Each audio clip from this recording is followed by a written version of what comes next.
കർത്താവ് നിൻ്റെ ഉന്നതമായ നാമത്തിന് സ്വസ്ഥം ചെയ്യുന്നു. കർത്താവ് നിൻ്റെ വിശുദ്ധ പൗരോഹിത്യത്തെ മഹത്വപ്പെടുത്തണമേ. കർത്താവ് സഭയിലുള്ള സാന്നിധ്യം പ്രകടമാക്കണമേ. 39 വർഷം ഞാൻ അർപ്പിച്ച കൃപാനയുടെ യോഗ്യതയാണ്. കൃപാസ്ഥാനത്താരെ ജീവനോടെ പ്രത്യക്ഷപ്പെട്ട പരിശുദ്ധ അമ്മയുടെ മാധ്യസ്ഥത്തിലെ ഞാൻ മക്കളെ കർത്താവിൻ്റെ നാമത്തിൽ ആശീർവദിക്കുന്നു.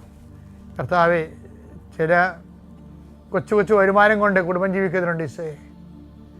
അതിൻ്റെ മേലെ കർത്താവ് അതിനേക്കാൾ വലിയ കച്ചവടങ്ങളൊക്കെ വരുമ്പോൾ കച്ചവടം കുറഞ്ഞതിൻ്റെ പേരിൽ അവിടുന്ന് നിർത്തിപ്പോകേണ്ട അവസ്ഥ വന്നിട്ടുണ്ട് ഈശോയെ. പലരും പേടിച്ച് ജീവിക്കുന്നുണ്ട് ഈശോയെ.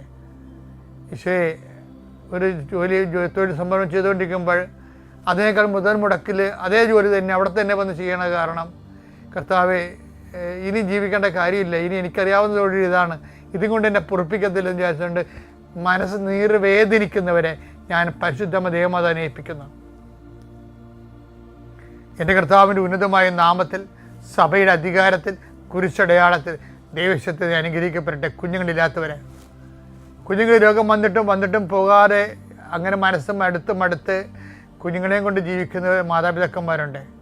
എല്ലാ സന്തോഷവും പോയവരുണ്ട്. കുഞ്ഞുങ്ങൾ ജനിച്ചതിൻ്റെ പേരിൽ അവർക്കുണ്ടാകുന്ന മാരകമായ രോഗങ്ങൾ, മാറാത്ത രോഗങ്ങൾ കാരണം ജീവിതം തീർന്നെന്ന് വിചാരിച്ചിട്ട് ആ കുരിശും ചുമന്നുണ്ടാക്കുന്നവരുണ്ട്. ഈശോയെ, അവരെല്ലാം നീ ശക്തിപ്പെടുത്തി പ്രാർത്ഥിക്കുന്നു. ഈശോയെ, നിനക്ക് താങ്ങാനാവാത്ത പ്രലോഭനം ഞാൻ നിനക്ക് നൽകത്തില്ലെന്ന് പറഞ്ഞ പോലെ കർത്താവ്, ഒരു മനുഷ്യനും താങ്ങാനാവാത്ത ദുഃഖം കൊടുത്ത് കർത്താവ് അവർ വീണപാട്ടത്തിന് കിടന്ന് അഴുകിപ്പോകാതിരിക്കാൻ കർത്താവിൻ്റെ നാമത്തിൽ കൽപ്പിക്കുന്നു. നീ എഴുന്നിരുന്ന് നടക്കുക. ദൈവവേദന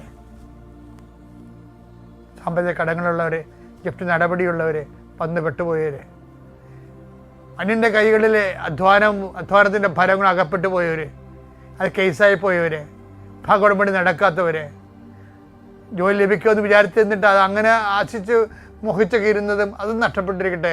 ഇനി എന്ത് ചെയ്യണമെന്ന് അറിയാൻ പല വിഷമിക്കുന്നവർ, അങ്ങോട്ടും ഇവിടെ കുറ്റം പറഞ്ഞ് എൻ്റെ കുഴപ്പമാണ്, ഞാൻ അന്നേ പറഞ്ഞതല്ലേ ഇതൊക്കെ പറഞ്ഞുകൊണ്ട് കുറ്റം വിധിക്കാനും നമ്മളെ കൊച്ചാക്കാനും ചെറുതാക്കാനും വെറുമയാക്കാനും അനേകം പേര് നിൽക്കും. കർത്താവ്, നീ മാത്രമേ അവർക്കുള്ളെന്ന് ഓർക്കണമേ. അയൽവാസികൾ തമ്മിൽ ഭിന്നതയും പുറത്തോട്ടിറങ്ങാൻ പറ്റാത്ത അവസ്ഥയുള്ളവർ, വിറ്റുചുട്ട് പോയാൽ മതി, പക്ഷേ വിൽക്കാൻ ആൾക്കാർ സമ്മതിക്കണമില്ല. ആ രീതി കിടന്ന് വിഷമിക്കുന്നവരുണ്ട്.